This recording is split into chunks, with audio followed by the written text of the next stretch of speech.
बच्चों, हिंदी साहित्य की कक्षा में आप सभी का स्वागत है। हिंदी साहित्य की कक्षा 3 का अध्याय संख्या 3 गोपाल की सच्चाई को आज हम पढ़ने जा रहे हैं। हिंदी साहित्य हमें सिर्फ बोलना यानी सिर्फ भाषा ही नहीं सिखाता, अपितु जीवन जीने की कला, उसके महत्वों से भी हमें अवगत कराता है। तो आइए इस अध्याय को प्रारंभ करते हैं। ये है अध्याय संख्या 3 गोपाल की सच्चाई। पाठ परिचय से पता चलता है कि इस पाठ में बताया गया है जीवन भर यानी पूरी उम्र सच्चाई के पथ पर चलना कितना जरूरी है, उसके लिए हमें प्रेरित किया गया है। आइए पढ़ते हैं। एक दिन गुरुजी कक्षा में यानी एक दिन टीचर क्लास में गणित पढ़ा रहे थे। क्या पढ़ा रहे थे? गणित अर्थात मैथ्स। उन्होंने कुछ सवाल बच्चों को हल करने के लिए दिए। सभी बच्चे सवालों को हल करने में जुट गए।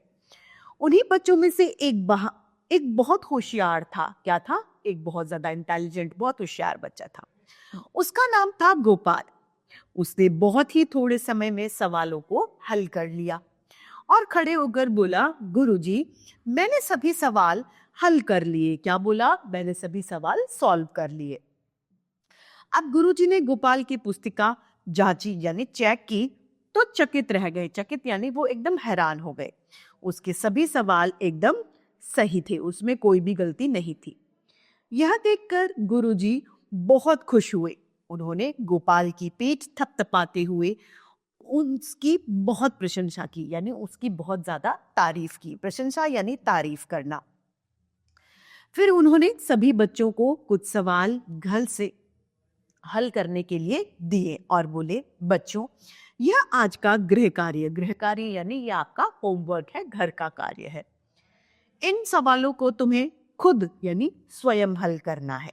यह सुनकर सब बच्चे खुशी खुशी घर चले गए। गोपाल घर आकर सवालों को हल करने लगा।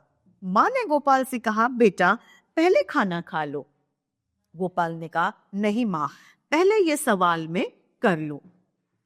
फिर माँ ने गोपाल को प्यार से समझाते हुए कहा, बेटा पहले खाना खा लो, बाद में हल कर लेना। वो बोला, माँ बस यही एक सवाल है, रह गया है, बाकी तो मैंने सभी सवाल हल कर लिए, लेकिन यह सवाल मेरी समझ में नहीं आ रहा। गोपाल ने ये बात अपनी माँ को कही।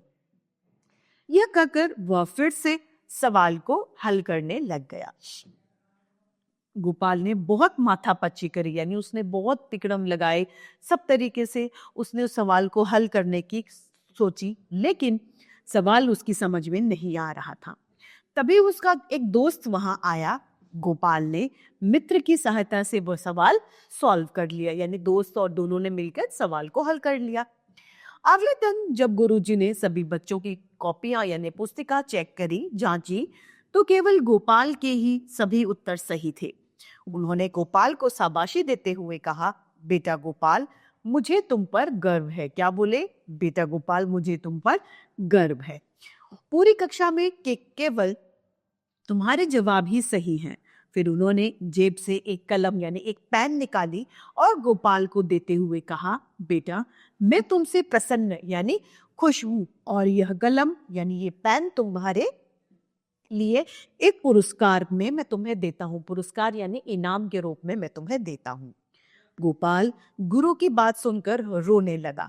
गुरुजी हैरान रह गए। उन्होंने पूछा, अरे बेटा रो क्यों रहे हो? मैं तो तुम्हें इनाम दे रहा हूं, फिर रोने की इसमें कौन सी बात आई? तुम क्यों रो रहे हो?